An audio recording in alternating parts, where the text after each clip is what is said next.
Hello friends, Siddhi Bangard here. Welcome to UPSC CSE in English. Let's crack it. So let's begin today's session. And today we'll be discussing India and its western neighbors, part 1. So as I'd already told you, we'll be discussing India-Pakistan part 1. Briefly about me, I'm Siddhi Bangard. I have 3 years of teaching experience. So why such a less experience? Because in between I went to the corporate to work there, and I've appeared in civil services, 4 mains and an interview, and qualified all the MBA exams and got my MBA in HR degree from XLRI Jamshedpur. Now, folks, at Unacademy, you get daily life classes, live tests and quizzes. You also get structured courses, which means all your courses are aligned to the syllabus of prelims, mains, and interview. So that means that you don't really have to worry about anything because we have already taken care of everything for you. We have aligned it completely to the syllabus so that you don't really have to bother. Next is unlimited access. So that means with one subscription of Unacademy, you get access to all our 200 courses, yes, which are there on the Unacademy platform. And you also, with one subscription, you get access to all these which are recorded live and upcoming courses. So folks, this was one part of Unacademy. What is more? So we also have the Unacademy Iconic program, which is a unique program for freshers and perseverant aspirants. Those have been trying for a while, but both of them are lost. Like the perseverant aspirants don't know what is going wrong, and freshers don't know how to do it right. So for them, we have the Iconic program. In this, you will be supported by a personal coach who will be assigned to you by the Unacademy in how to study effectively, in knowing more about the UPSC exam, in choosing an optional, in helping you with the GS and cracking the current affairs. And that's not just it. You will also get, with the help of this person, you can evolve your own study plan. He will help you or she will help you write better answers, write better essays, and they will not leave you till there. They will also cover your interview preparation. So all under one roof, starting from prelims till the interviews, this person will be there as your guide and mentor. He will also help you fill out the DAF and do the personality development for interviews. So it's just like these two telecom plans, which is offered by the same company. So the company has a smaller plan, which is for 500 per month, and you get 75 GB data, you get an Amazon Prime and other benefits worth rupees 2400, and that's like a plus subscription. And there's another data plan by the same company, the Red X plan, which gives you Netflix, which gives you 7 days international roaming, airport lounge access, unlimited data with priority 4G network, entertainment privileges, Amazon Prime memberships, 10% off tickets to museums, etc., etc., etc., and the list goes on and on.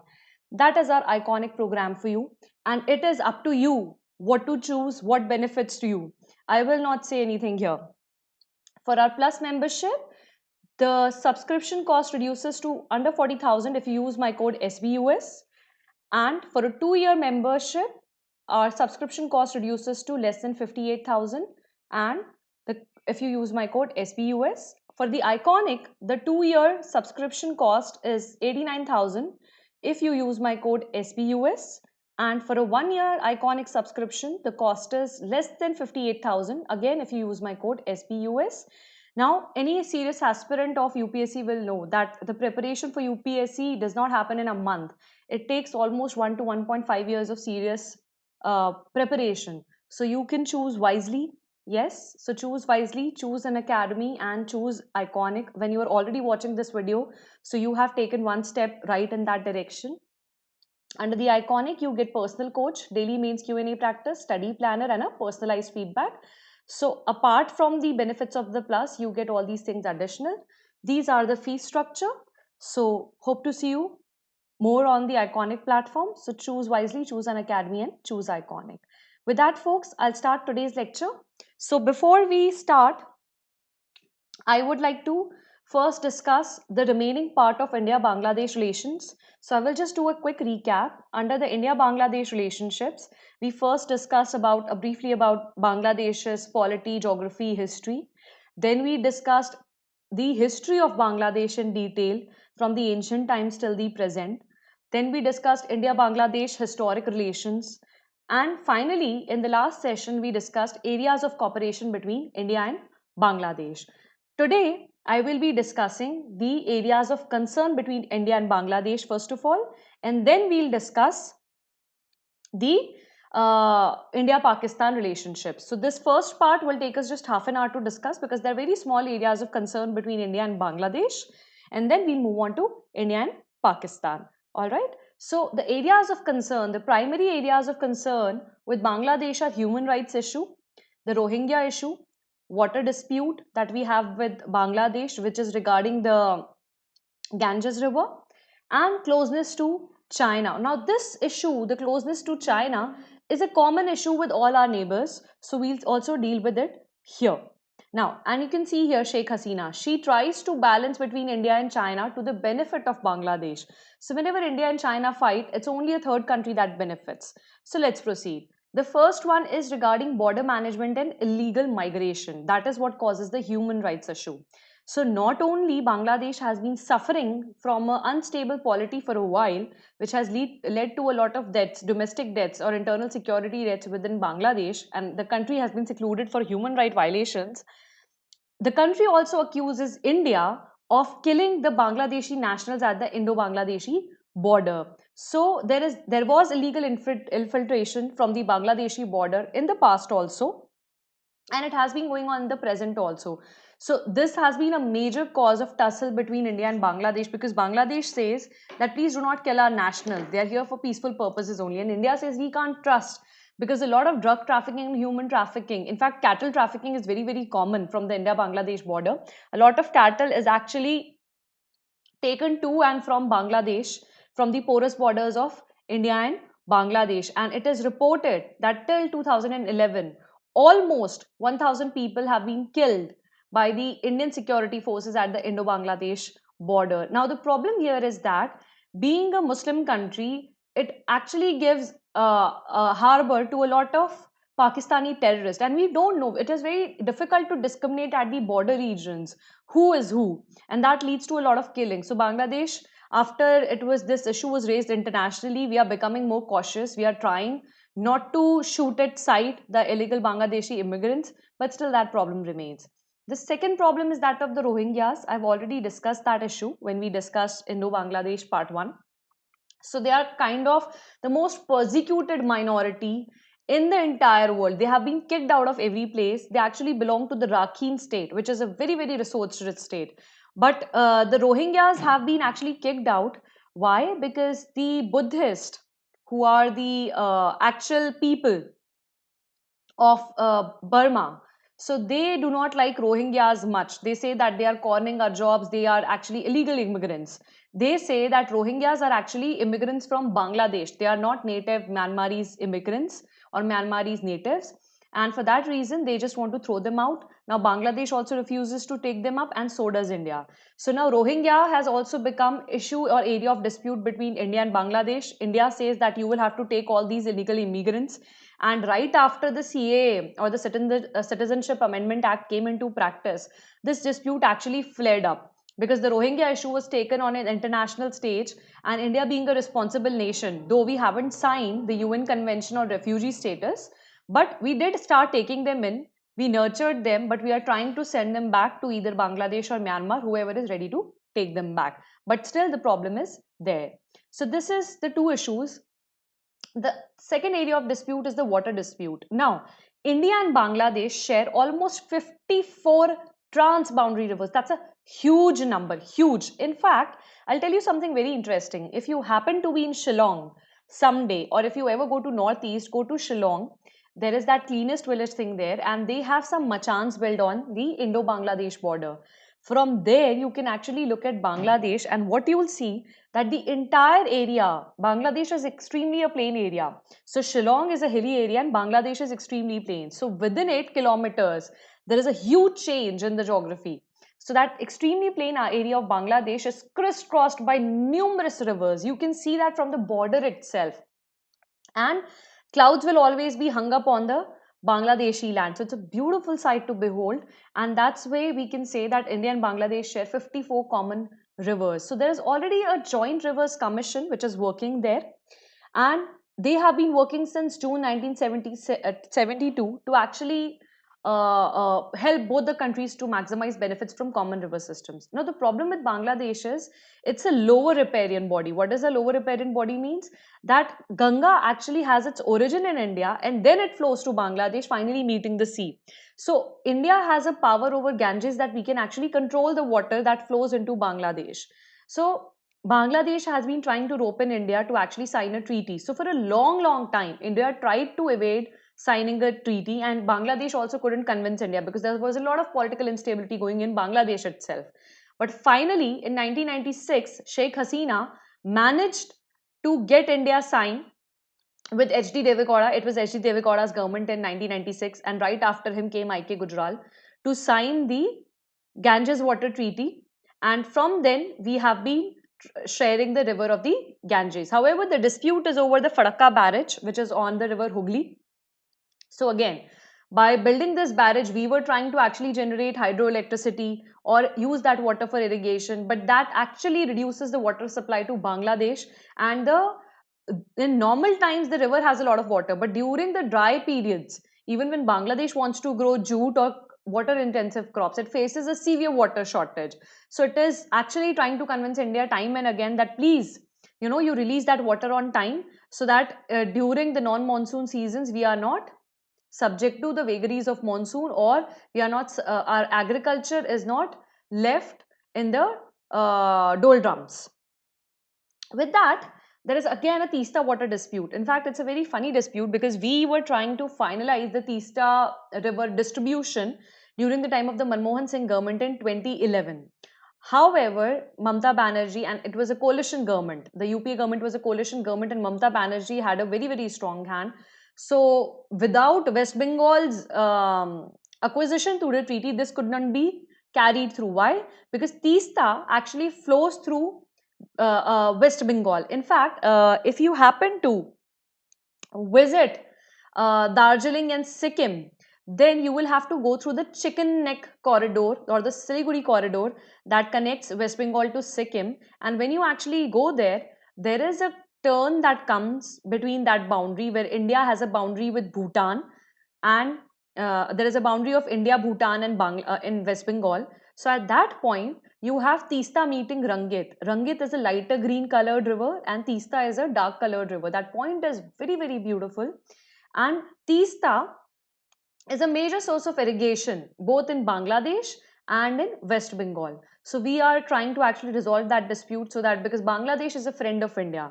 So in 2011, an arrangement was finalized which said that India will get 42% of the water, Bangladesh will get 37.5% of the water, and the rest would flow in the river to maintain minimum flow of water. However, obviously due to the opposition from the Chief Minister of West Bengal, this could not be carried through. Going further, the NRC issue or the National Registry of Citizens. So in Assam, the actual position was that whoever comes into Assam till 1971, that was when the Bangladeshi war happened, they will be actually recognized as Indian citizens. They will not be recognized as illegal immigrants. But anybody coming after that to Assam will be recognized as illegal migrants. Why? Because what was happening in Assam was the Assamese population, the native population, was being overpowered by the illegal immigrant population.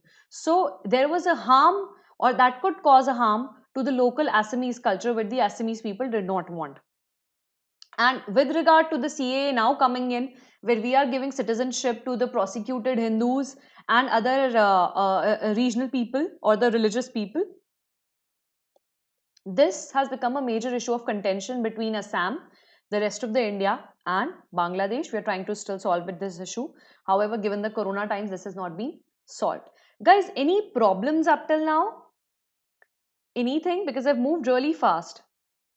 Yes. Yes, Rishabh, I've traveled a lot. Yes, Sujan, lots of bamboo trees. Rajput, this class, thank you. Rajput, this class happens every alternate day. I think I've answered the queries. Any more queries is there?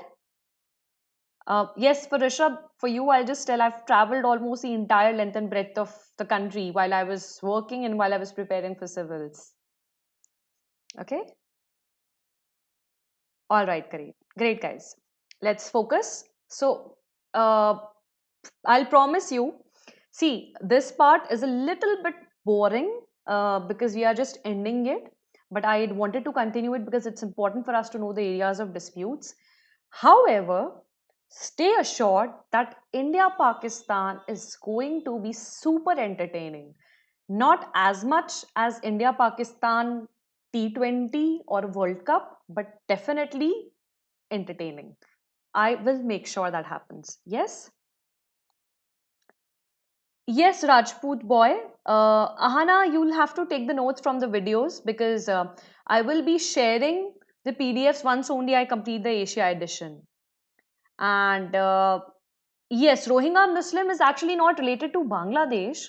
Rohingya Muslim is related to Myanmar, but their immigration to India and India wanting them to resettle in Bangladesh or to resettle in Myanmar is an issue between both India and Myanmar and India and Bangladesh. So 3 or 4 countries are related to it because Rohingyas are actually Muslims. Bangladesh is a Muslim dominated country.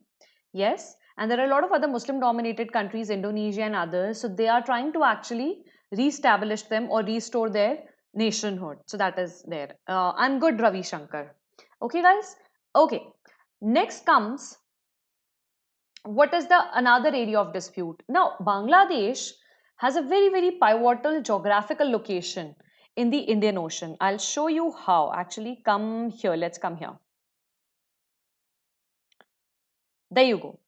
This is Bangladesh here. It has a very pivotal location. How? It actually helps us connect with our northeast. It helps us connect with the Southeast Asia also. Yes. So for China also, Bangladesh gives easy access to India or the coastline of India. For Myanmar also, Bangladesh is a connecting point. And Bangladesh is a Muslim dominated region. So Pakistan also, though it is absolutely not on good terms with Bangladesh, but they really want to use the Islamic influence there. Now, coming back, so since it's the 8th most populous country in the world, it's one of the biggest markets and it's an emerging economy, a lot of people, especially China and the other neighbors, especially India and China, they both want to spend huge amount of sum in the country to build its infrastructure because the growth rate will be extremely high. Yes, you're right, Srihari. Sujan, they did come to India via Bangladesh most of the times, yes. It's okay, Ahana. We'll be getting the PDFs when I complete with the Asia edition and it's going to take some time, Ahana. So till then you can take the notes from the videos. Okay. The next is, however, when we are talking about Chinese closeness to Bangladesh, in 2015, surprisingly, up till now, India has been Bangladesh's biggest trade partner and development partner. But in 2015, right when the Modi government was sworn in, China became Bangladesh's top trading partner, and India was completely knocked out of that position after being there for 40 years. And now, imports from China represent more than 1/3 of Bangladesh's total imports. So that's a huge blow to India. And as a member of China's Belt and Road Initiative, Bangladesh has also seen an influx of Chinese investment in recent times. I have already talked about the Bangladesh-China Economic Corridor or the development of the Chittagong port by the Chinese investment. We've already talked about numerous times in our Unacademy sessions and also in our IR sessions. Next comes China has become now top source of arms and imports. So even though India has a defense agreement with Bangladesh and we also gave credit to Bangladesh approximately $1 billion so that it can go around and buy arms, Bangladesh gets most of its arms and ammunitions from China, right? So the defense ties in the present scenario, the defense ties is what defines a very strong relationship. So it's not with India that they are importing all their arms imports. It's from China that they are doing that. And it's a major cause of concern for India. Last slide of this session or the India-Bangladesh session is, so Beijing has already provided Dhaka with 5 maritime patrol vessels, submarines, fighter jets, anti-ship and surface-to-air missiles. So kind of each and every domain of the armed forces has been covered by Beijing. And very recently, Beijing and Bangladesh in 2016, they signed almost 27 agreements for investments and loans. Now, guys, this is an important point. And plus the defense ties with China. These both are very, very important points. Whenever you write about India, Bangladesh, China axis, these 2 points you need to mention. The defense engagement that they have and the 27 agreements they signed in 2016, which had almost 24 billion Chinese investment into Bangladesh. So at present, what is the way forward? Bangladesh is in dire need of investment. Now it has stable polity. So it should be us who are able to provide that kind of infrastructure. So the problem with India is we don't have that kind of money. But can we not execute our projects on time? Can we not allay Bangladesh's concern like the Tista water river dispute, like the Farakka barrage dispute, like the human rights issue or the Rohingya issue? We should actually align ourselves and work with Bangladesh to solve all these issues, because Bangladesh is a very, very strategic location for India, and to have a peaceful neighborhood, it is very important to have a peaceful and stable neighbor. And Bangladesh has been our very, very long time friend. We were the partners in the Bangladesh Liberation War, which I'll also discuss today in the India-Pakistan relationships. So it becomes extremely important that we maintain, we nurture, and we further our bilateral ties with Bangladesh. We are already having a lot of connectivity links with Bangladesh. What we really need to implement them on time. Also, we need to have the principle of non-reciprocity of the Gujarat Doctrine, about which I covered in the first lecture of India IR relations already. Yes. Rajput boy, whatever your name is, the thing is that preamble, the constitution for any country or the polity also, they have been taken from here and there only. If you read public administration, I was a student of public administration. So Winston Churchill had once remarked, it's called comparative public administration. Yes. So in that he says that we are actually supposed to take the best from each country and modify it as per our needs. So it's not just Bangladesh. India does it, every other country does it. Yes? Okay. Lastly, we have to have integrated check posts along the borders so that the human rights issue can be tackled. We need to have more defense exercises. We already have Sampriti and Milan exercises with Bangladesh. Yes. And we need to increase people to people contacts and tourism. Now, we have a lot of tourists going to Sri Lanka, but we really don't have a lot of tourists actually going to Bangladesh. We have only migrants or workers coming to and fro from Bangladesh. So the tourism needs to increase both ways. And we also need to have assurances regarding the National Registry of Citizens and citizenship amendment exercise with Bangladesh, so that there are no concerns of the Bangladeshi immigrants that have come before 1971 or after that but have been settled in India for a very, very long time. With that, I'll finish here. And today, let's begin India-Pakistan relations first part. So, just a brief. Guys, are we good to go? Everything clear? Ravi, Gujarat Doctrine, please go and visit my first 2 lectures. I have covered Gujarat Doctrine, Panchsheel, and other things regarding our foreign policy in detail. So my entire lectures are available there. Okay. Gujarat Doctrine is basically Panchsheel. Do you know about Panchsheel, Ravi, Shankar? So Panchsheel is basically recognizing the sovereignty of the other states around the world and deciding that we will have a non-interference policy with our neighbors or any other sovereign states. We will not interfere in their internal affairs. We will not be aggressive towards them, and we will try to help each other. We will have respect for each other's political and economical ambitions. Yes? Okay. Gujarat Doctrine is all the points remain similar, but Gujarat Doctrine was given specifically for our neighbors, because 1991 was a time when India changed its focus from looking west to looking east. And Gujarat actually understood, he gave a very famous statement that even after wars happen, and after wars, people come to the negotiating table.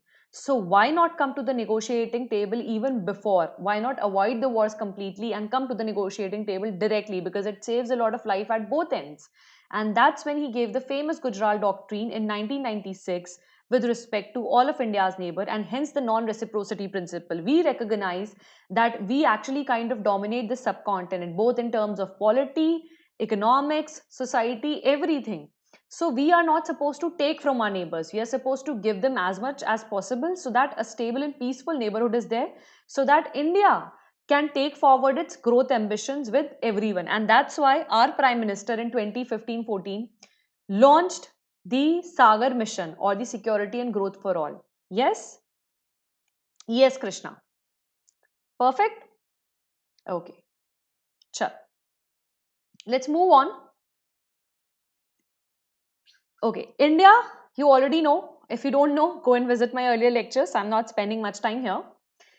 Let's talk about a comparison of India with Pakistan. As you can see, we share almost 3,300 kilometers of boundary with Pakistan, and the manning of the borders is done by the Border Security Force, and in Jammu and Kashmir also by the Rashtriya Rifles. Next comes, what is the population of Pakistan? Now, let's look at it. They are almost how much? 10% of our population. Only a 200 million population is there compared to our 1.35 billion population. In fact, if you compare the number of Muslims in India to number of Muslims in Pakistan, if you remember that dialogue from Gadar, so Sunny Deol had said that we have more Muslims in India than you have in Pakistan, and it's actually true. We have more number of Muslims population wise. 13% of our population is Muslims, and while Pakistan being a completely Islamic state, we still have more Muslim people living in our country than they are living in Pakistan. Now let's compare the GDPs.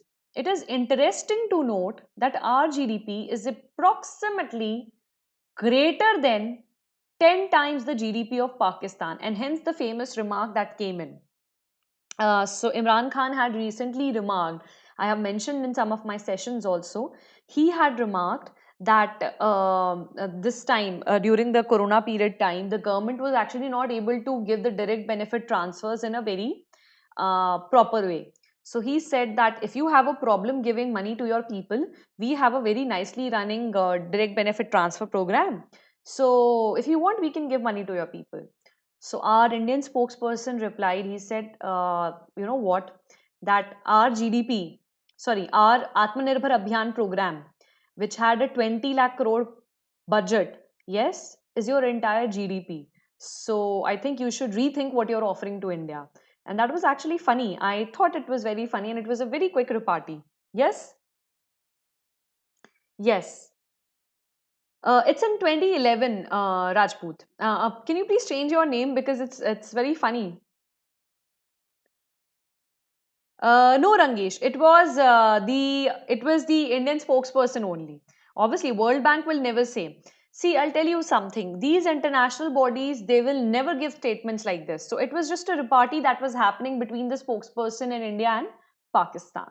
All right. Now, when it compares to HDI index, Human Development Index, we are at 129 and they are at 152. However, there's not much difference because both are not doing well when it comes to HDI. We face similar problems. And that reminds me of another very beautiful incident which happened when the UPA government was there. I think back in 2010 or 2011. Some attacks had happened on India, and Rahul Gandhi was there on the India-Pakistan border. And it was there in newspapers big time. So one sepoy or one sipahi or one soldier actually ended up asking Rahul Gandhi when he was using binoculars to look at the Pakistan border that, sir, why don't these people, why don't the Pakistanis feel the heat? Why are we always worried about everything? Why do they keep attacking us? Why can't they live peacefully like we do? And Rahul Gandhi quickly remarked that they don't have the same problems as we do. Or even if they have the same problems, they don't focus on the same problems. Once they start focusing on the problems of democracy, on the problems of poverty, on the problems of social equality, they will not have enough time to actually come and attack us because they'll be busy doing their own thing. like India is busy doing its own thing. So we have been trying to rise peacefully. Nonetheless, our immediate neighbors keep meddling into our own affairs, and that has what has been pulling India back for a very, very long time. Yes. Lastly, both the governments have parliamentary structure. However, there is a, it's not a secular nation. Their religious structure, they are Islamic nation and we are a secular nation. Interestingly, there is another point which you must have read when you would have done the history of India, that Muhammad Ali Jinnah, when he became the premier of Pakistan, he had remarked that whether you are a Hindu or a Muslim or Christian, whoever you are, the state has got nothing to do with it. Go to your temples, go to your churches, go to your dargahs, do whatever you want, you're free to do it. The state has no business into it. However, as years progressed, Pakistan became a very, very conservative nation. And I think that is one of the reasons it hasn't been able to progress as much as it could, given the huge amount of natural resources that Pakistan has to its disposal and the strategic location that it occupies on the world map, about which we'll talk when we go further. Okay, now let's come here. So let's look at this map. What are the bordering states of Pakistan and India? Yes. So Pakistan shares the border with India on its left side or on its eastern side with Jammu and Kashmir. Everybody knows that. Punjab. Yes. Rajasthan and Gujarat. So today what I'll be discussing is the disputes that we had in Jammu and Kashmir, the disputes that we had along the Rajasthan border, and the disputes that we had along the Gujarat border. Yes, because we have fought 4 wars with Pakistan and numerous guerrilla wars with Pakistan just for the state of Jammu and Kashmir, and not even for the state of Jammu and Kashmir. I'll tell you something very, very interesting. See, every time, even this I discussed even when I was discussing India-China relations, every time a war is fought, it's not for a piece of land, it's not for money, it's either an ego issue or it's just animosity and distrust of one nation's people with another. And that's why it is considered that people need to, that there need to be very strong people to people ties. There need to be very strong perceptions, positive perceptions about the other side, and both the sides need to nurture the relationships very carefully. Now, what has been a problem or continuous problem with between India Pakistan relations has been that on one hand Pakistan shakes our hand and says let's be friends and let's sort out our issues, and on the other hand it actually stabs us with a knife every single time it has happened whenever we have extended a hand of friendship. For instance, we actually flagged off the Lahore Express during Atal Bihari Vajpayee's time in February 1999. And in May 1999, we had the Kargil War. So it has happened numerous times, and not just with Pakistan, it has also happened with China. So it's not the boundary issue. It's not Jammu and Kashmir which is causing the dispute. Even if you give them the Jammu and Kashmir, the dispute will remain because the animosity is so high. Both the nations don't want the other one to grow. And why is that an animosity? It's related to the history, the way we were partitioned into 2 countries. Pakistan is our younger brother. It was a part of India. Pakistan, Bangladesh, Bhutan, Nepal, all were a part of Indian subcontinent. And now these nations are fighting amongst themselves primarily because of the colonial history that was left behind. And secondly,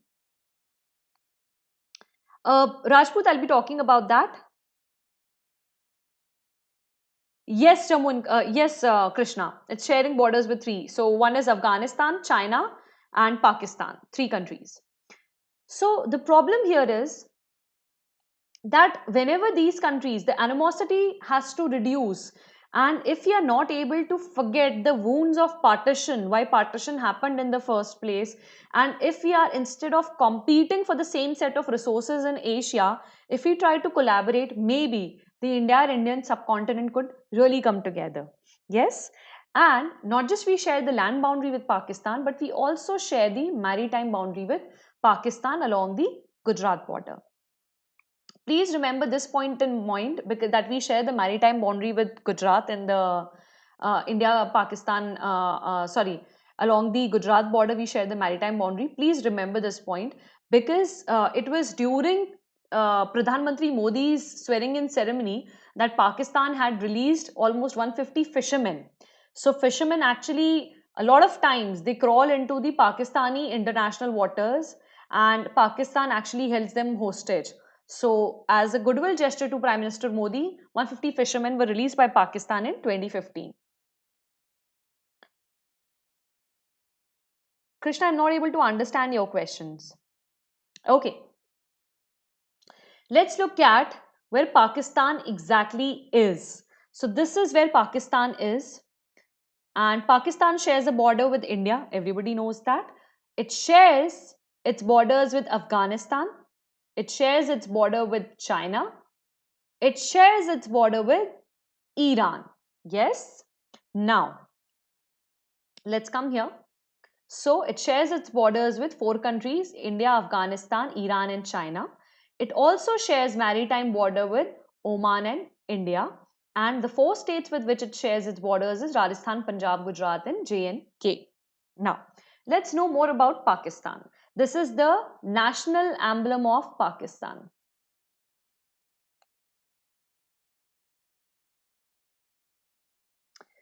Rangesh, I will not be discussing it here because it is not relevant to this topic. It is actually relevant to the India-China axis and how China actually went to Iran.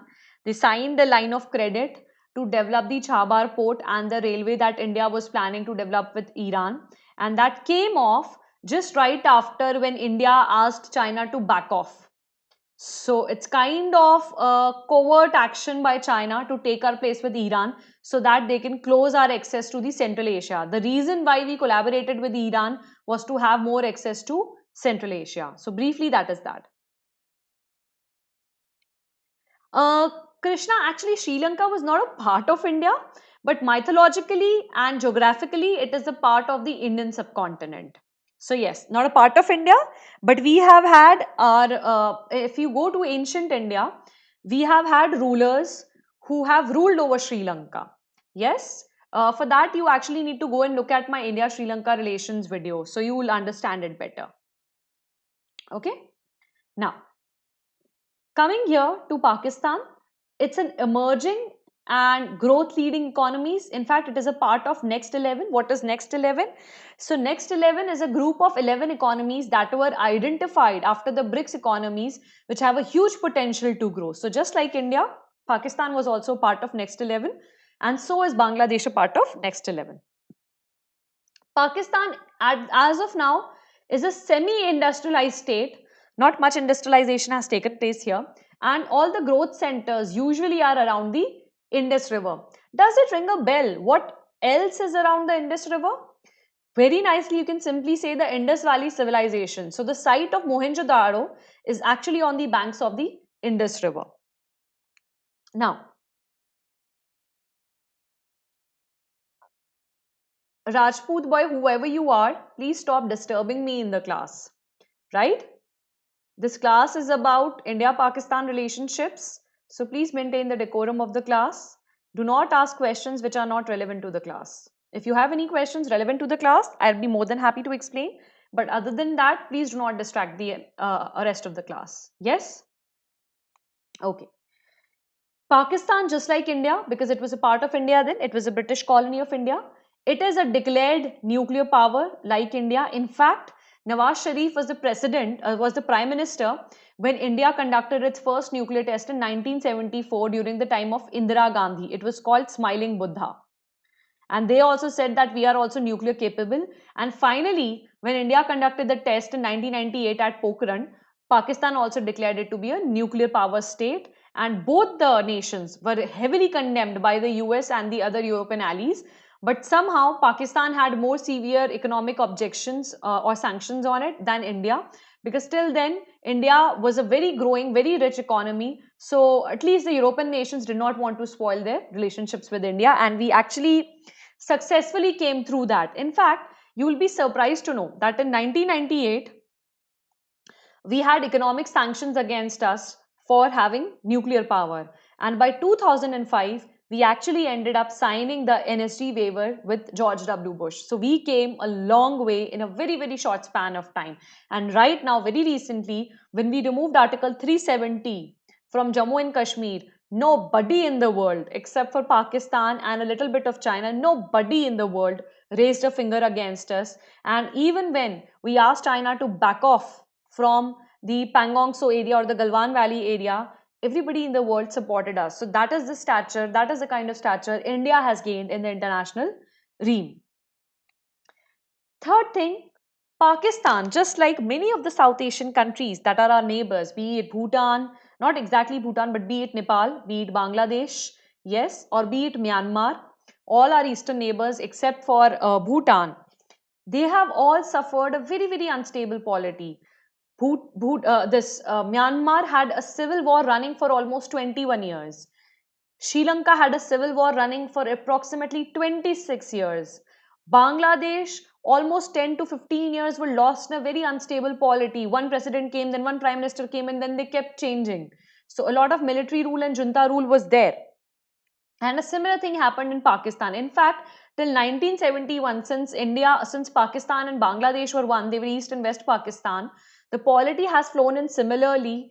A lot of prime ministers used to come and they used to be assassinated, and then the military used to take over. So that has actually resulted in their economy taking a backseat. However, now with some sense coming in, the polity, there is now much more economic stability. It is being said that so from Nawaz Sharif to Imran Khan, it was not a very peaceful transition of power, but it was not a military power. So we now again have some democracy in Pakistan. So that will actually bring in some sense to the entire neighborhood. As of now, the entire Asian neighborhood is doing well. Nepal now finally has a democracy. Bangladesh has a stable polity, Bhutan has a stable polity, Sri Lanka has a stable polity, and so does Pakistan. So it's actually good for India. Pakistan, interestingly, also has the 6th largest standing army in the world. And what about India?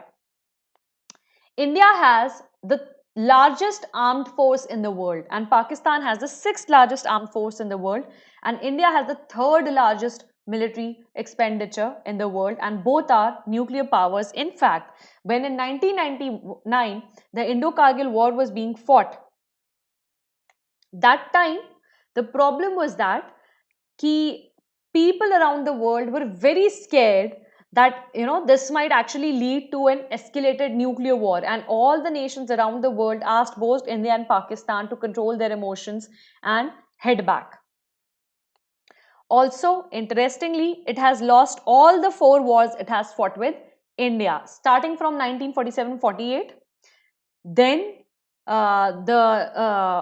this 1965 war, then the 1971 war, that is the liberation war of Bangladesh, and finally the 1999 Kargil war. Socially, it's actually a part of Indian subcontinent, all right?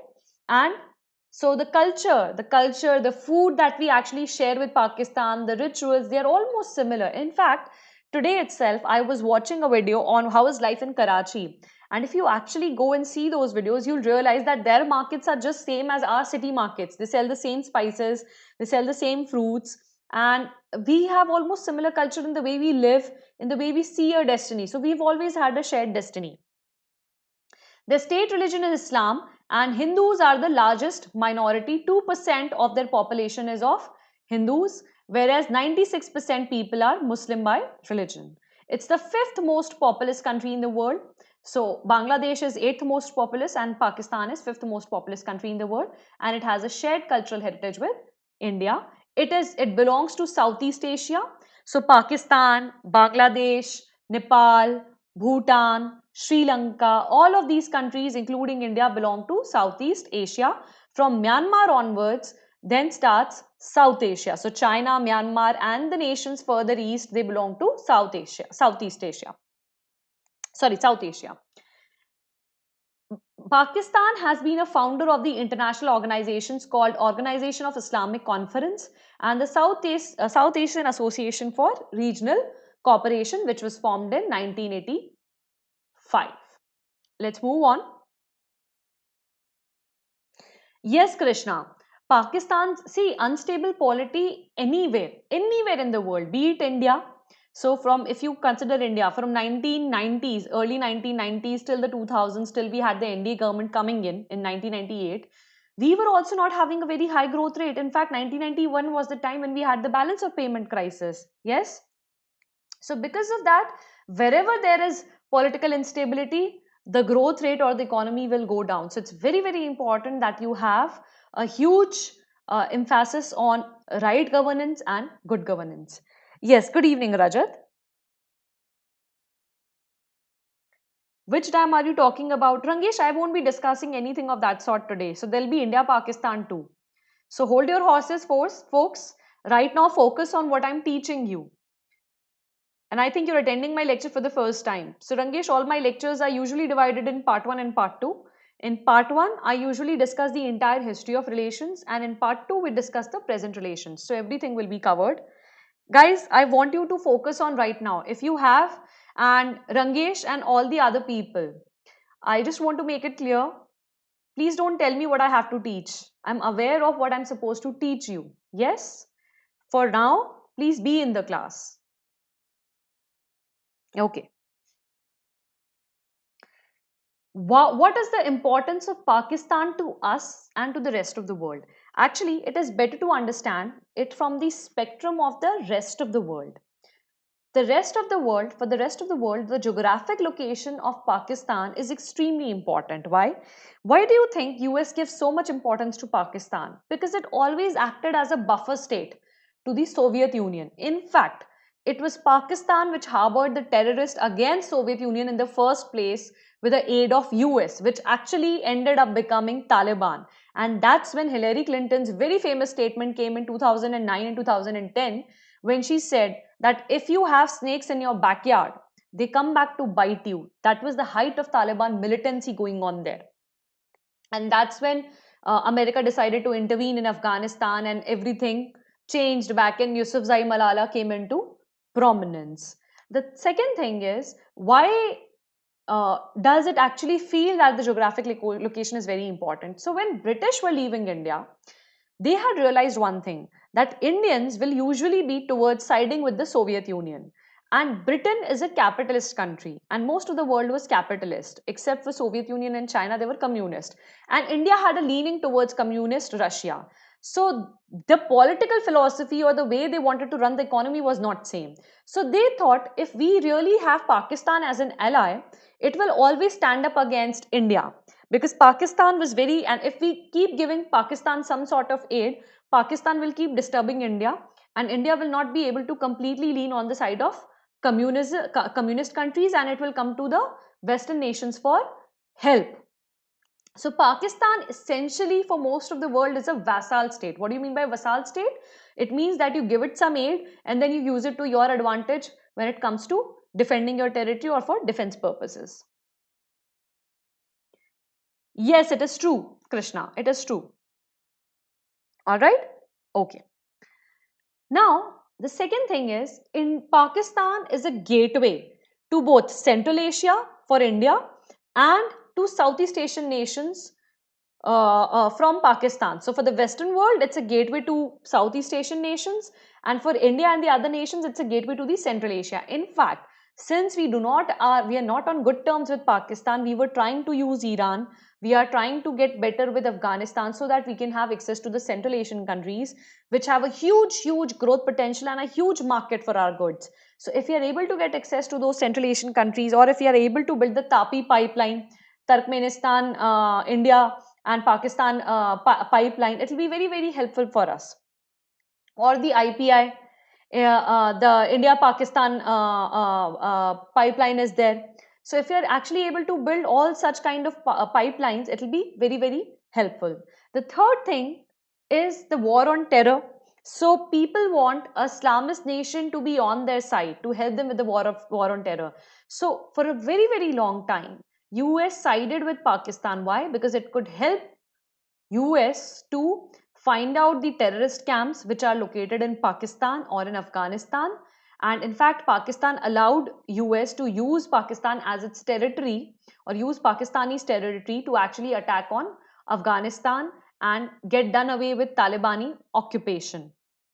So that's why Pakistan became an ally. And it is only very recently, when the Pakistani terrorists starting attacking the entire Western world left, right and center, that they decided that enough is enough. We have given enough aid and enough warnings to Pakistan to control its jihadist forces, which it is not doing.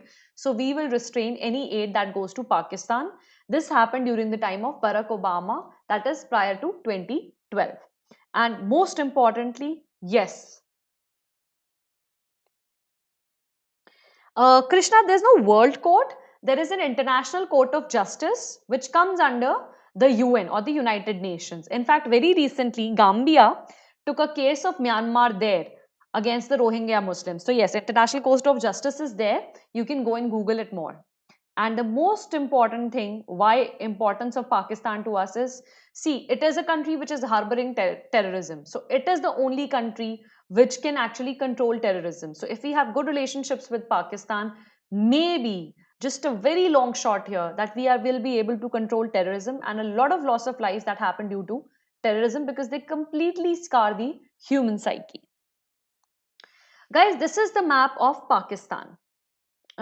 Any doubts relating to the session? Anything at all? Are you guys able to follow me? Yes?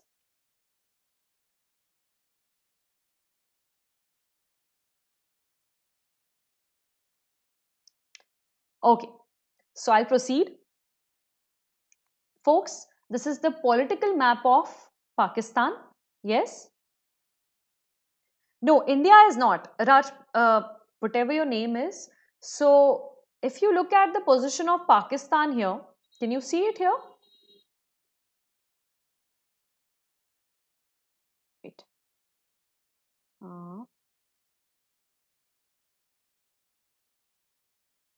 This area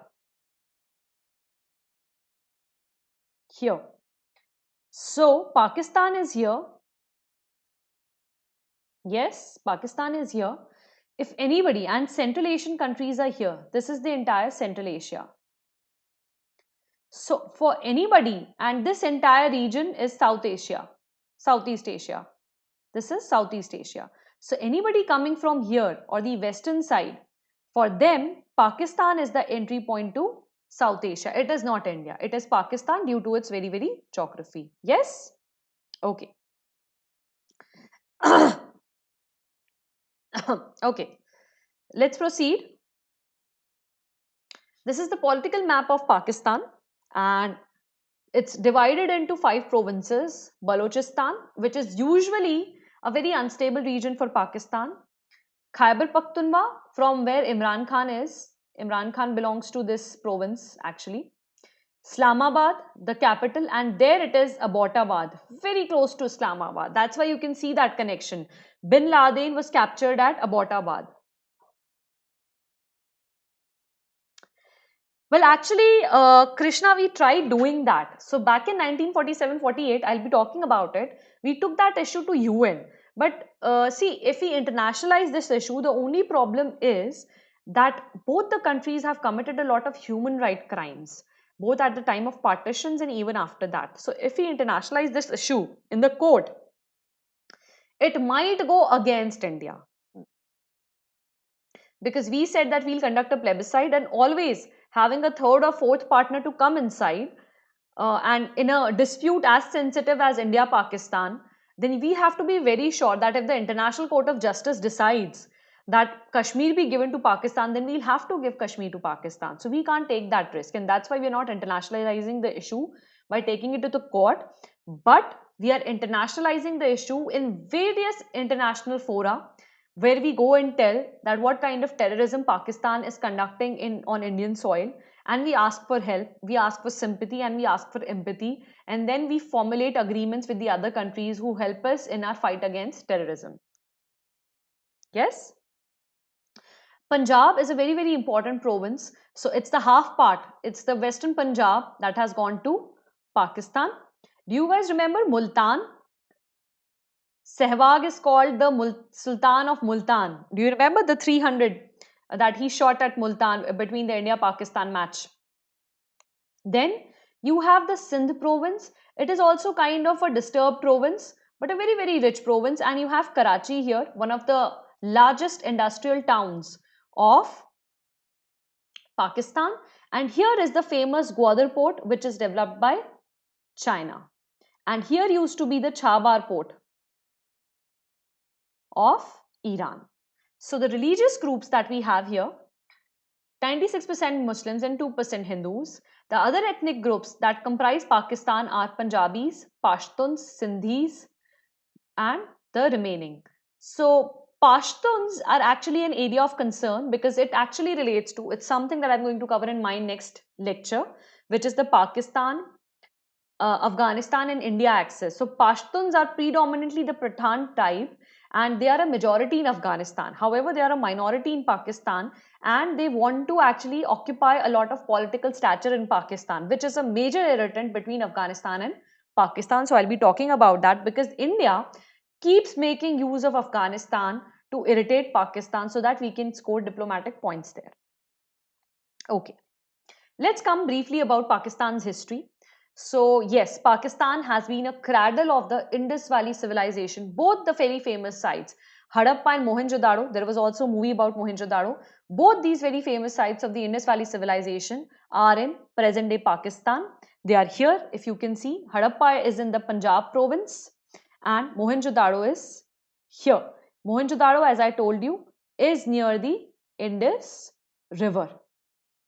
Yes, then you have other sites, Kotdiji, Amri, Balakot, where the recent surgical strikes happened, and you have Chanudaro, you have Nausharo, Mehrangarh. All these sites are there in Pakistan. They're very, very important historical sites. Pakistan, amazingly, was also a center of Gandhar art and education. The Takshila University and the Buddha statue, they were all under the Indo-Greek kingdoms which happened between 180 to 150 BCE. In fact, the Gandhar art, there have been 2 times question on Gandhar art being a reflection of the Indo-Greek culture, once in the mains back in 2013 or 2014 and again in the 2018 or 2019 mains. Similar question has been asked both the times. And there was another question that why Takshila could not become as superior a university as Nalanda. So both these questions have been asked in the mains exam. However, Pakistan was captured by the Arabs in 8th century and in the early medieval period, the spread of Sufism or the spread of Islam actually came about by the Sufi missionaries that used to travel from Hindustan to the other areas and they actually converted the Buddhist and the Hindu population to Islam. Now, how come there was Buddhist and Hindu population? So, it was also a time of the Pala Empire. If you have gone through my Indo-Bangladesh lectures, I have told you there that the Pala Empire was the last Hindu kingdom in the West Bengal region. So they used to extend their influence till the Pakistani region or the northwestern frontier. And these were the last Buddhist and Hindu population. They were finally converted to Islam. And this led to further incoming because if you look at the location of Pakistan, it is on the roads to a lot of invasions by the Afghani territory or by the Central Asian types, and that's from where the Aryans actually came into being and they finally settled into the Indus Valley civilization, so or the later Gangetic civilization. So post them, a lot of Muslim rulers came in and we had the Ghazanvid Empire, the Ghori kingdom, the Delhi Sultanate, which also ruled over Delhi or India, the Lodi dynasty, finally followed by the Mughal Empire. So Pakistan reached its peak in culture and history after the Indus Valley civilization back under the Mughal Empire and they introduced the Indo-Persian culture in the region. Then the East India Company took over after the decline of the Mughal Empire and by the Pakistan movement for independence in 1946, the separate state of Pakistan was established in 1947 and in Bangladesh war happened in 1971, distributing Pakistan into 2 territories, East Pakistan and West Pakistan. West Pakistan becomes today's Pakistan and East Pakistan becomes today's Bangladesh, which was helped by India to achieve its independence. Sorry, what? Krishna, I'm not able to understand your question. Okay. Let's come here. Then comes after 1971 till present. So now Bangladesh has become a separate nation state. So Yahya Khan, who actually led the Bangladeshi war, was replaced by Zulfikar Ali Bhutto, the father of Benazir Bhutto, who was assassinated in 2007, the first female prime minister of Pakistan. And now you see there is a very uncanny parallel.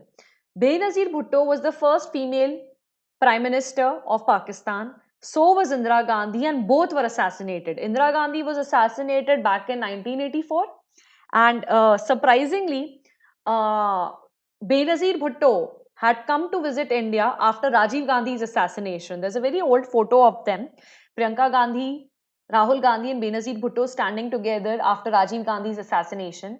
And then she was assassinated in 2007. It was all over in news. And then her husband, Asif Ali Zardari, became the president.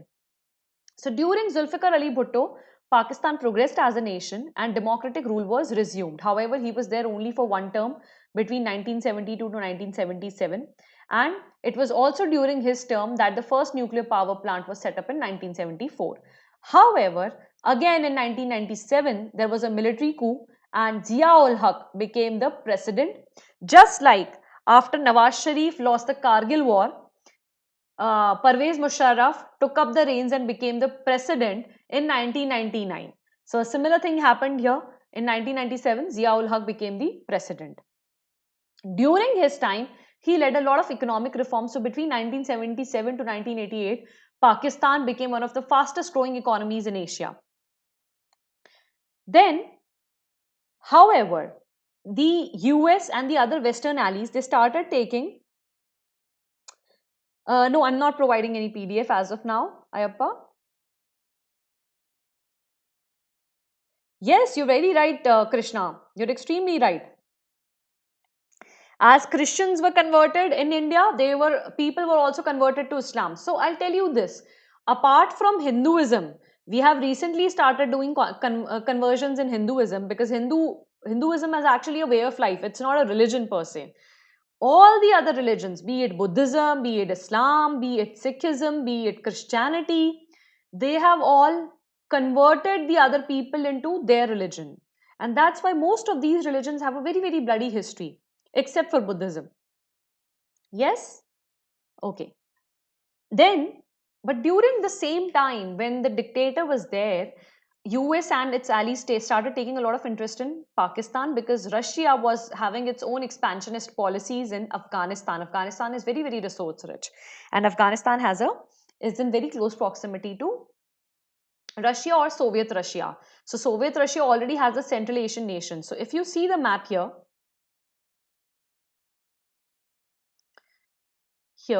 you can see Afghanistan is here and the Central nations border Afghanistan. So at that point of time, Central Asian nations did not exist separately. In fact, they were a part of Russia.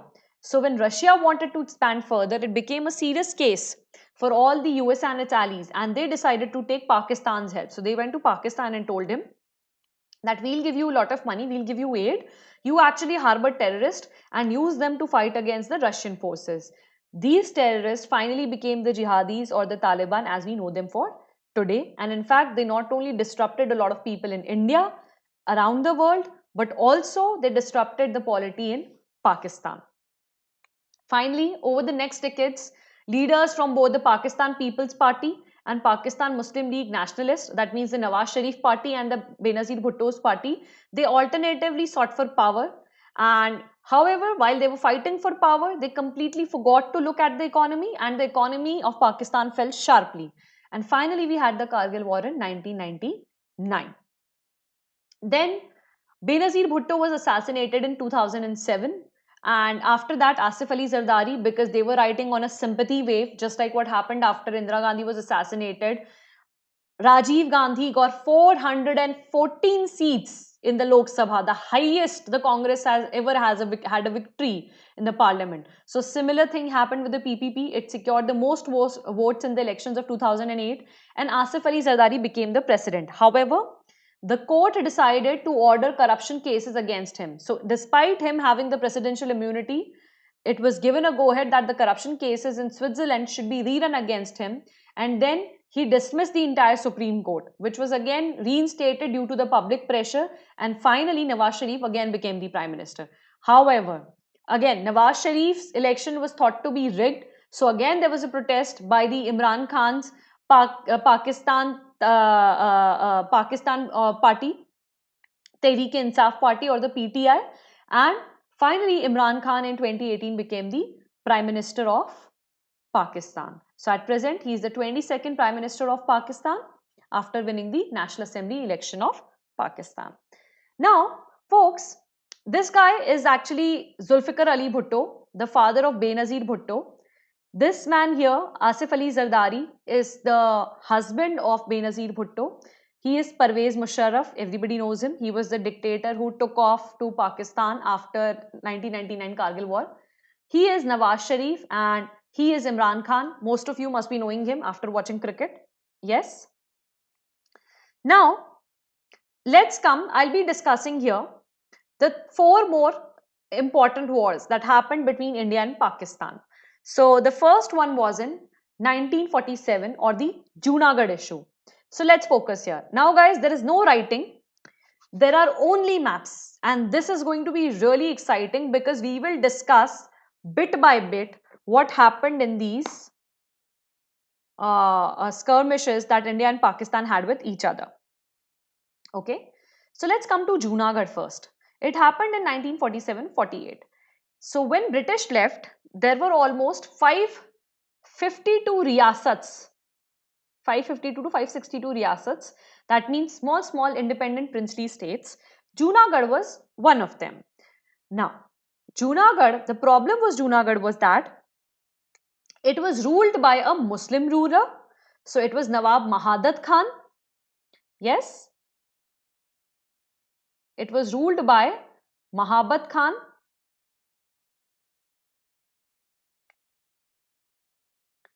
Or the Nawab Mahabat Khan.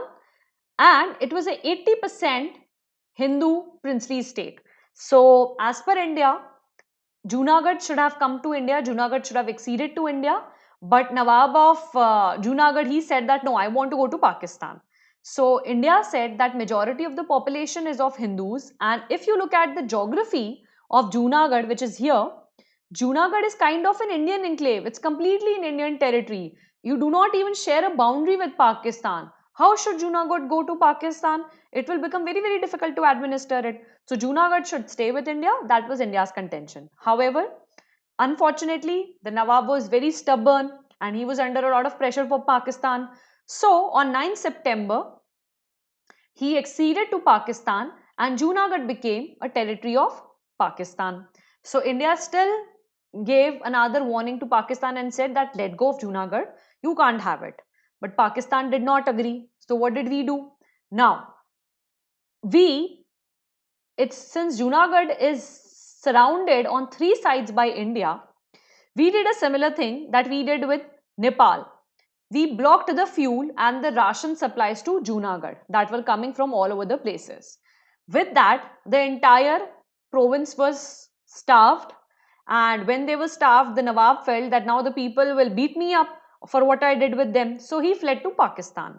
Now when he fled to Pakistan, at that point of time, Shah Nawaz Bhutto, who is the grandfather of Benazir Bhutto, was his foreign minister of Junagadh. So he wrote a letter to the Indian government and he said that you should please come in and accede Junagadh to your territory. We are willing to surrender.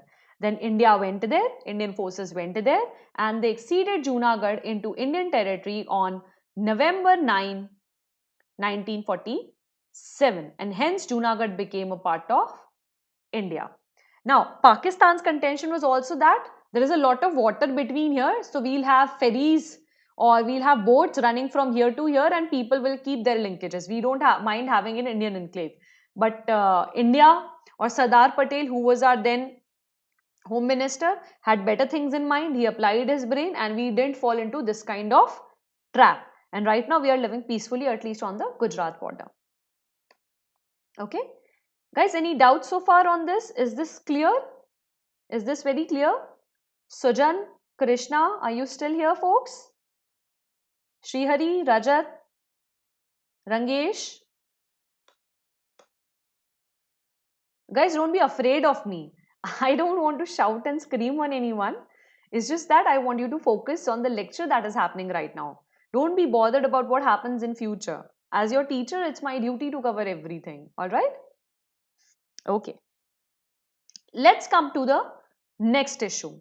So, what happened in Jammu and Kashmir in 1947? Yes?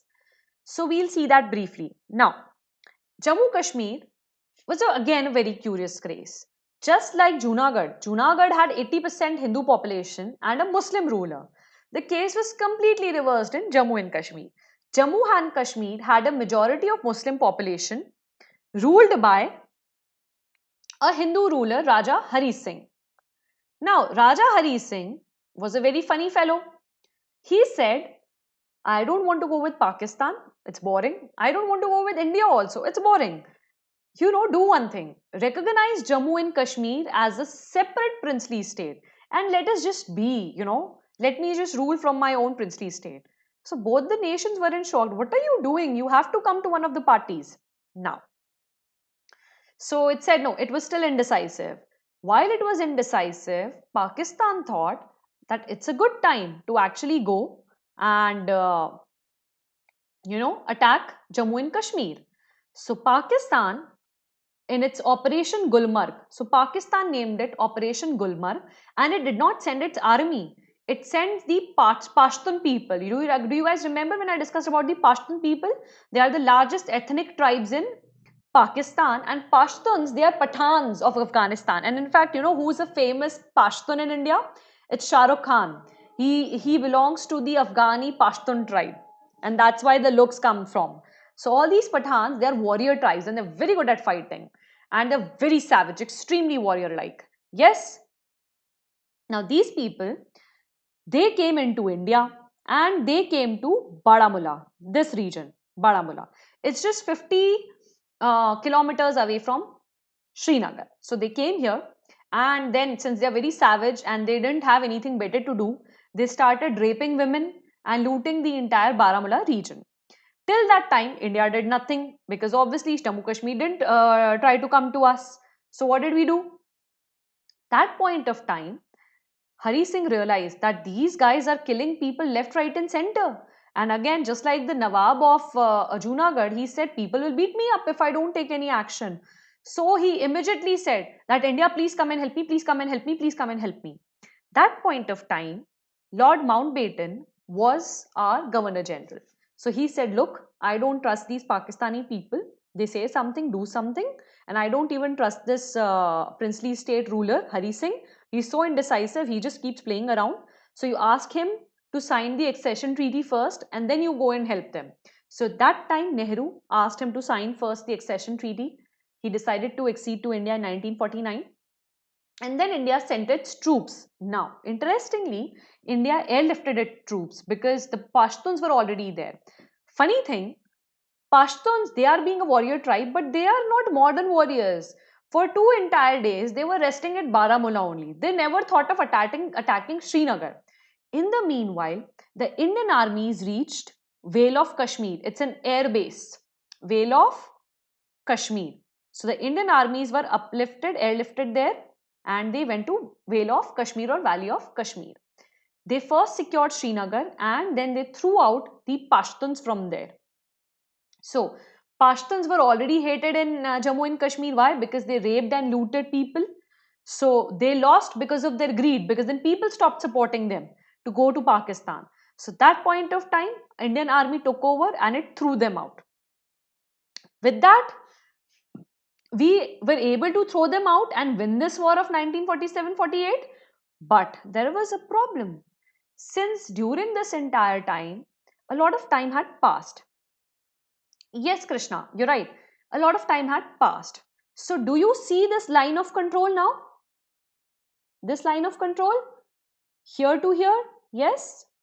So during this time, winter had set in, and if you know the geography of Jammu and Kashmir, it's a highly snow-covered area because it's a very high latitude. Yes? So that time, winter had set in. Now, the armies had to stop wherever they were and that's where the LOC was frozen. So this entire region, the Gilgit-Baltistan or the northern areas, they became Azad Kashmir or Pakistan occupied Kashmir. It was then Pakistan took this entire area with itself and India was left with this area. Okay, this entire area was left with India. Now, Aksai Chin till then belonged to India. And in 1962, unfortunately, we lost Aksai Chin also. So the entire area that we now have with us is a very, very minuscule portion, this area, the one in the yellow line. So this is our Jammu and Kashmir as of now. Guys, please remember, Kargil is very, very close to the LOC. I will use this fact when I talk about the 1999 war. Now, this happened and then the POK went to Pakistan and we were left with the remaining moth-eaten Jammu and Kashmir, some parts of Ladakh, Srinagar and the Jammu Valley. Yes? Now, this was Operation Gulmarg. Now, what is Gulmarg? Gulmarg is a very famous hill station of Jammu and Kashmir. It's a beautiful place. I've been there too. I've been almost 2 to 3 or 4 times to Jammu and Kashmir. So Gulmarg, Sonmarg, Khilanmarg, these are all places which are rolling hills. They are actually pastures where the shepherds used to graze their sheep or they used to graze their cattle. So they're very, very beautiful places. So remember the name Operation Gulmarg because Pakistan has a knack for naming its operations after the letter G. So the first one was Operation Gulmarg. Let's come to the second one. Are we clear till here? Is it clear to everybody? Yes, Rishabh, it's a hill station, very famous hill station. Are we clear? Everybody sorted? Hope there's no confusion. I tried my best to explain it to you.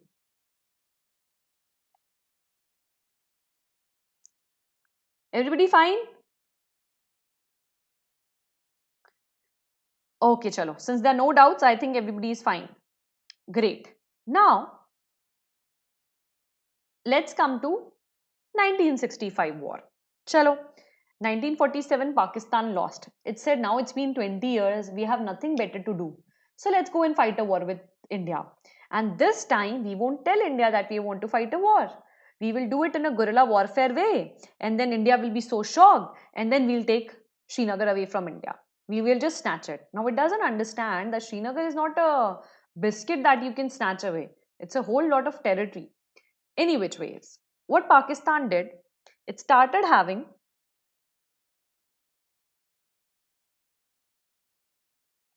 Yes, Rishabh, I have traveled a lot, like a lot. Anyways, thanks a lot.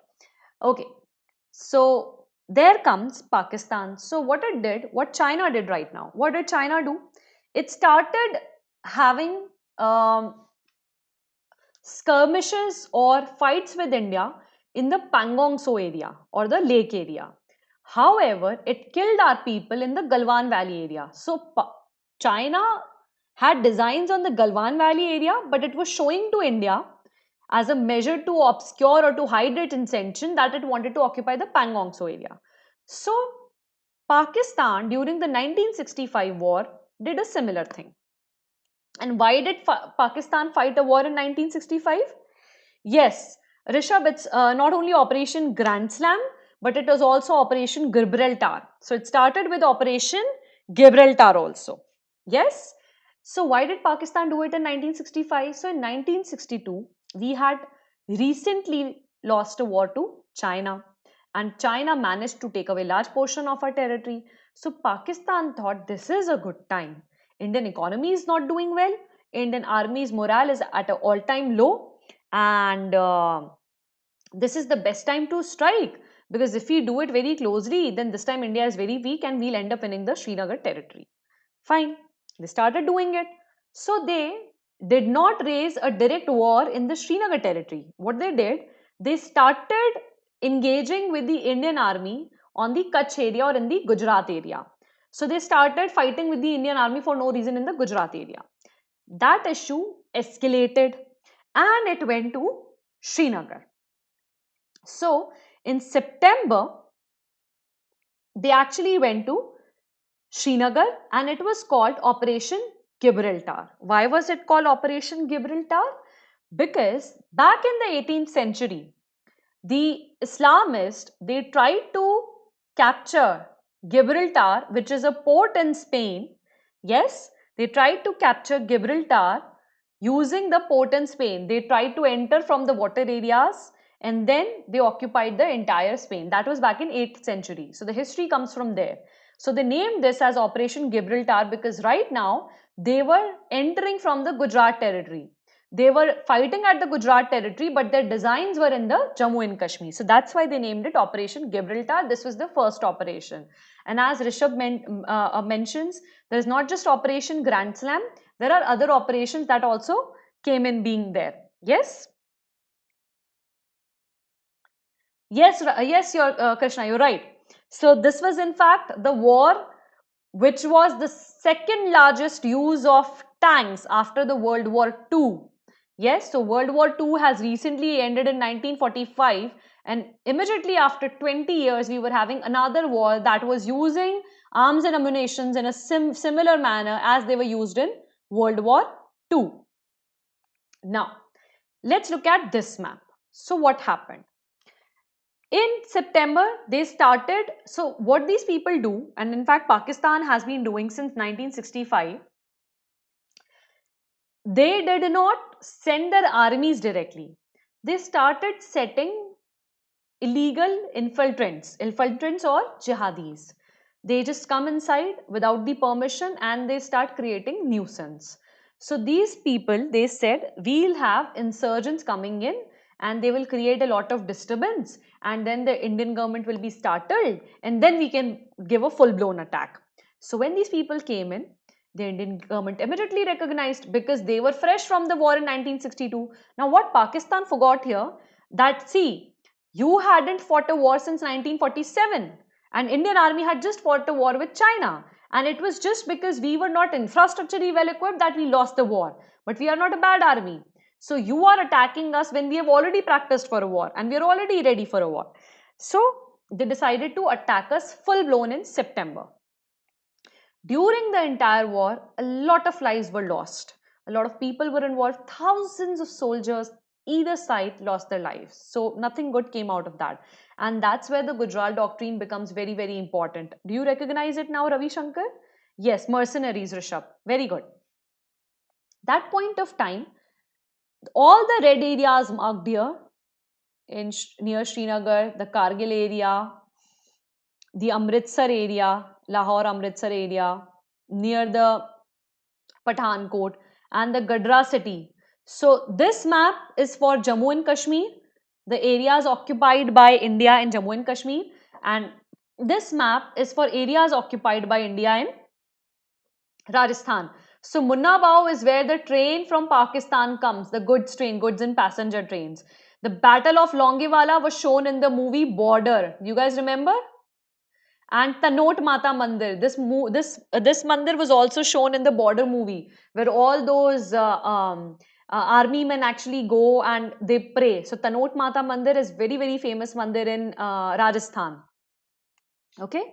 So these were the areas finally occupied by the Indian army, and when they were about to reach Lahore, because Lahore is very close to Indian border and Indian army had already almost reached here, so that's when the Pakistanis were very afraid. They were like, oh, we were underestimating the Indian army, but Indian army has come here. So what to do? They said, now we will surrender. That's what they always do.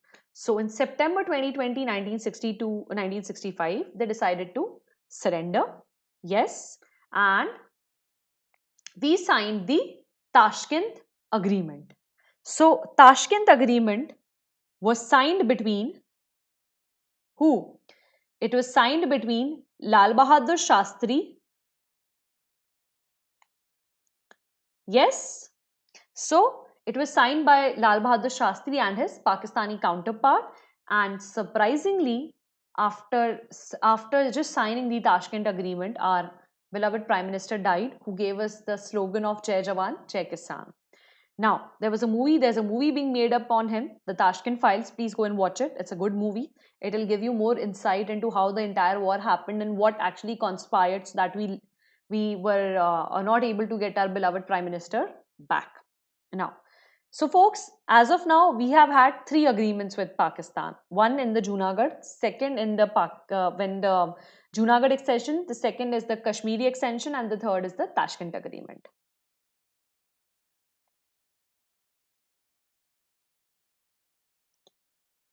You're right. You're right, Rishabh. You're right. Yes. Thanks, Srihari, because I forgot his name. So yes, it's Ayub Khan.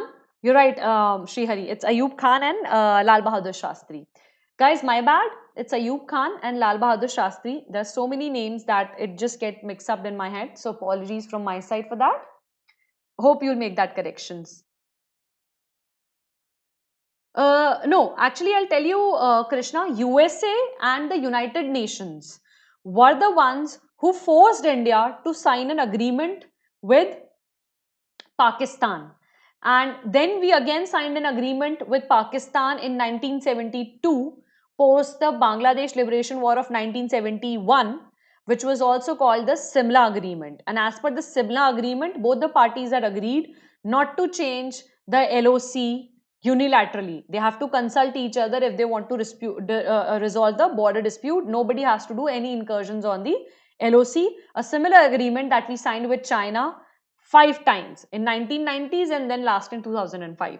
But both of them have never lived up to their agreement things. Yes, I think it is between them, Srihari. Okay. Now guys, let's come to the third war. I'm not discussing India-Bangladesh war here. Why? Because India-Bangladesh war I have covered, sorry, not India-Bangladesh war, the Bangladesh Liberation War of 1971, I have covered in depth and in detail in the India-Bangladesh series. In the India and its Eastern Neighbours part 6. So that entire playlist is there. All the parts are there. So in under India Bangladesh part 1, I have already covered the Bangladesh Liberation War. So I am not covering it again here. I am directly moving on to the third war. Yes?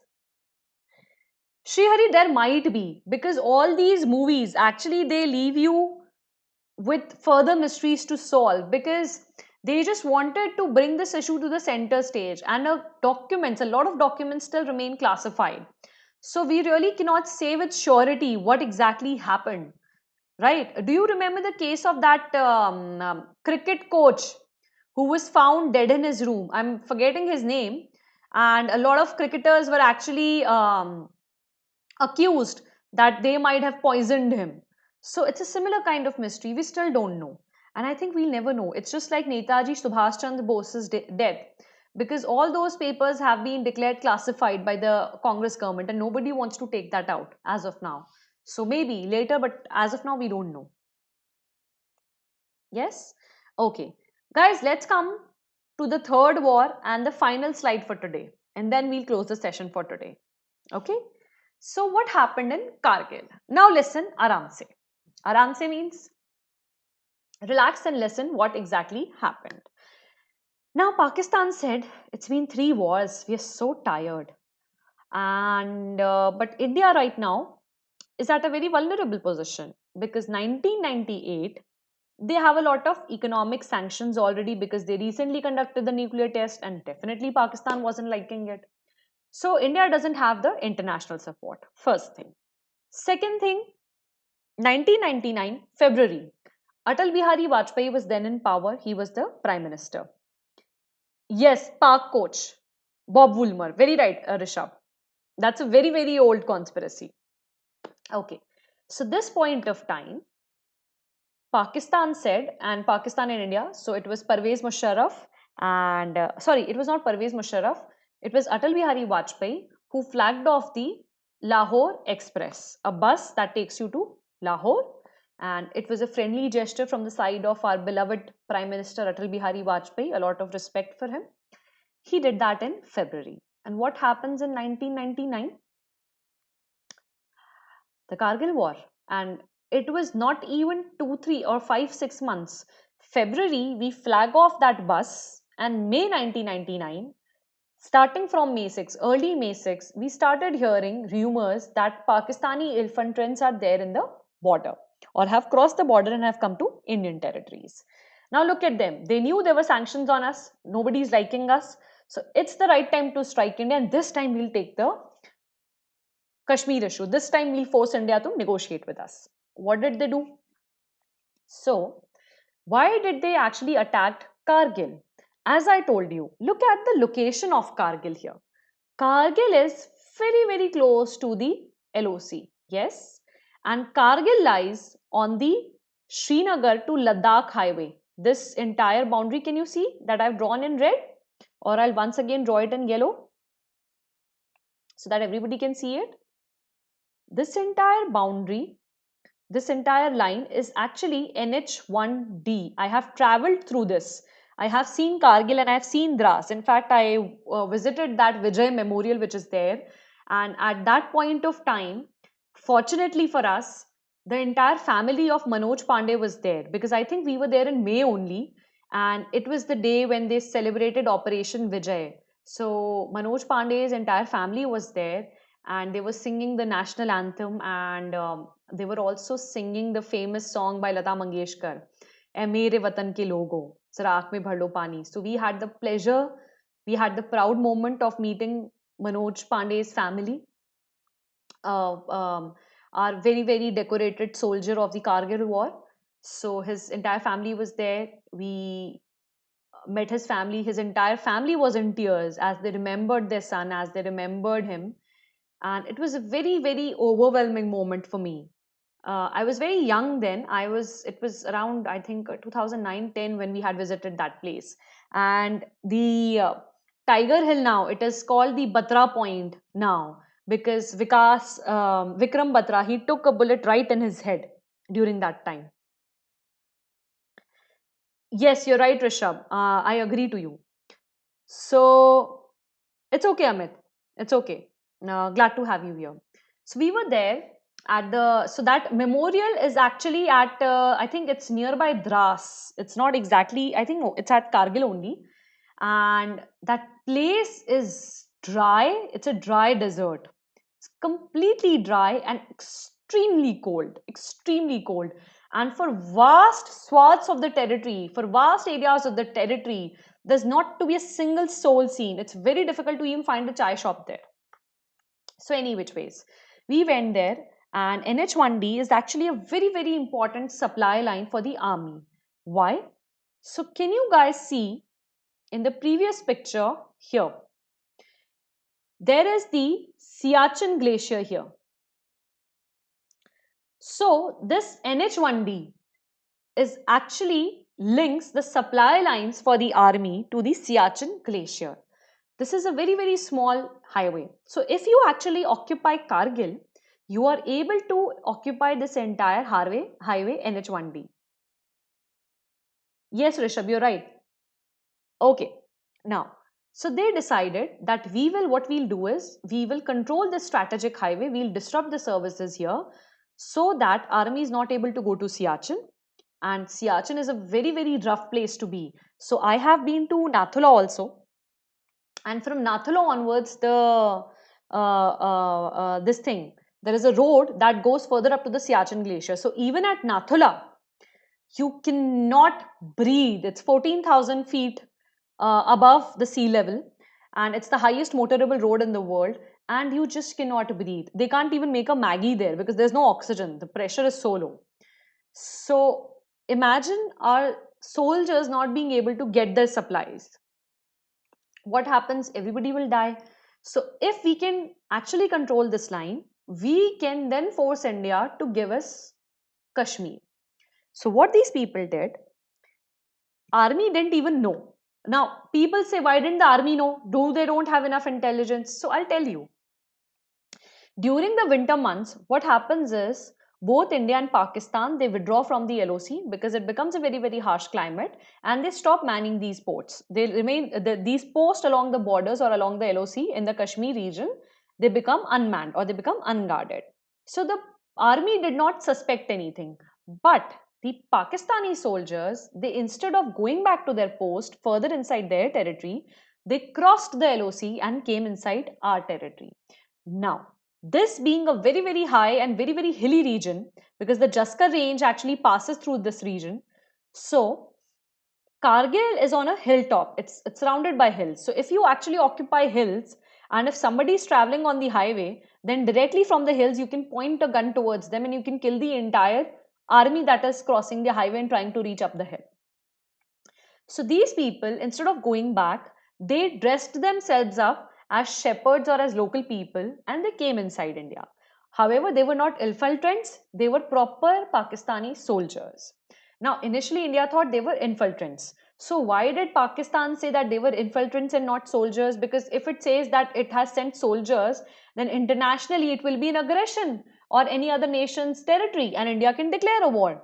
But by saying that they were infiltrants and Pakistan doesn't know anything about them, India can't do anything about them. India just has to find them, find the infiltrants and send them back. So the army got some information from the shepherds.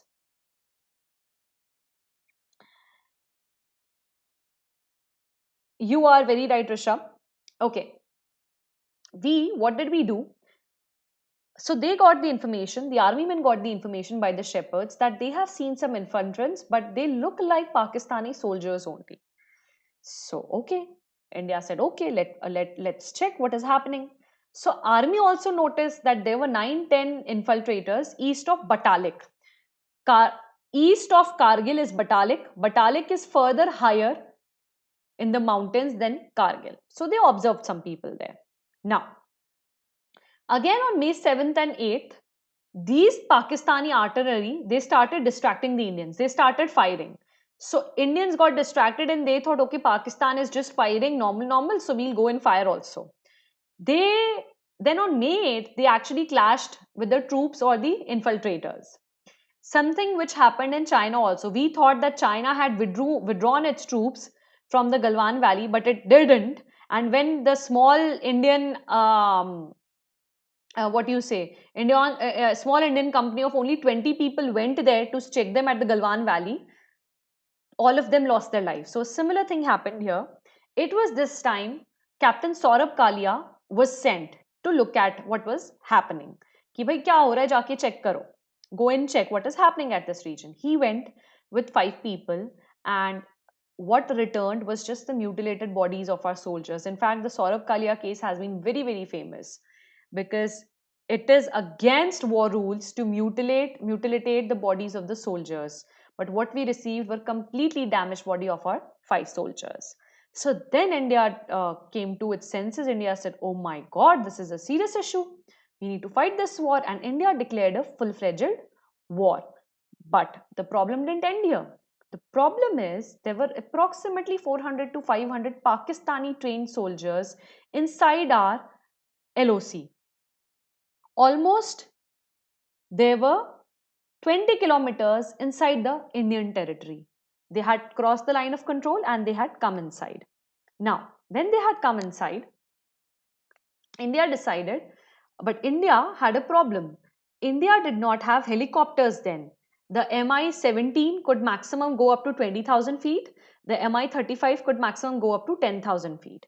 And we did not have advanced helicopters because we wanted to call in our armed forces. And that's why there were not just one operation here, there were 2 operations. Operation Vijay was carried out by the army and Operation Safed Sagar was carried out by the Indian Armed Forces.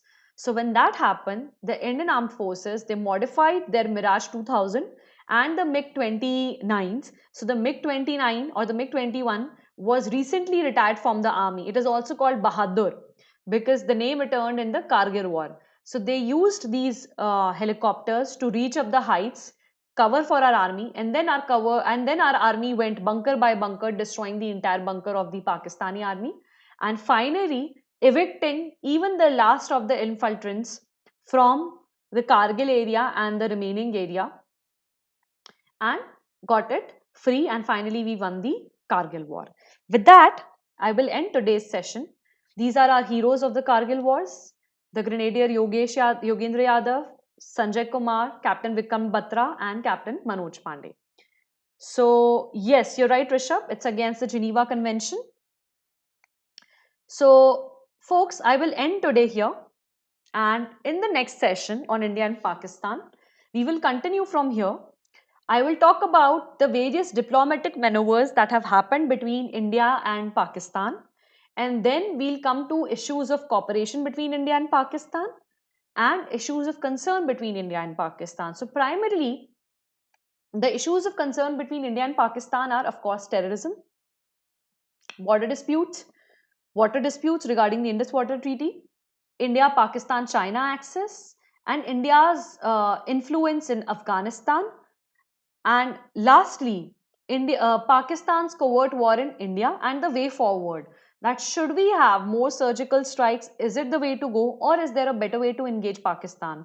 See, I think what happened recently between India and China, the way we actually shrugged off China and backed it off, had a huge impact psychologically on Pakistan. It now understands that India is a big global player, and to have to mess around with India will not be good for Pakistan. And finally, there's some sense of democracy. So, war is not a solution. The solution is that to have more democracy in both the nations. Wherever there is democracy, they have their own problems to deal with. Now, Imran Khan has problems to deal with like poverty, social development, etc., etc. When these people will be involved in those kind of problems, they really wouldn't have enough time to fight with India. With that, yes, Srihari, they are pride of our nation. Yes, Rishabh, you're right. It's MiG-21 that retired, and that's what I said. MiG-21 was retired, and it is called Bahadur. It has been nicknamed as Bahadur for its abilities that it showed in the Kargil War. Folks, I'll close for today. This is my Telegram group link for current affairs. Yes, I post all my upcoming videos here, both for the Unacademy and for the YouTube. And this is my channel link for current affairs. Here I post both my upcoming videos on YouTube and on Unacademy. So if you want to follow me, these are the two places where I keep updating my schedule. Also, I have a class at 8:30 p.m. tomorrow on Unacademy. It's a special class, so it's free for all. It's a prelims mock test series which is going on, and we are covering the entire current affairs from May 2019 to June 2020 or July 2020 as what has happened till now in those sessions. So already I've completed almost 11 to 12 sessions. So the final sessions are going on. Please join me there and keep watching this. And if you like the video, please hit the like button, share the video with your friends so that more and more people can benefit from this.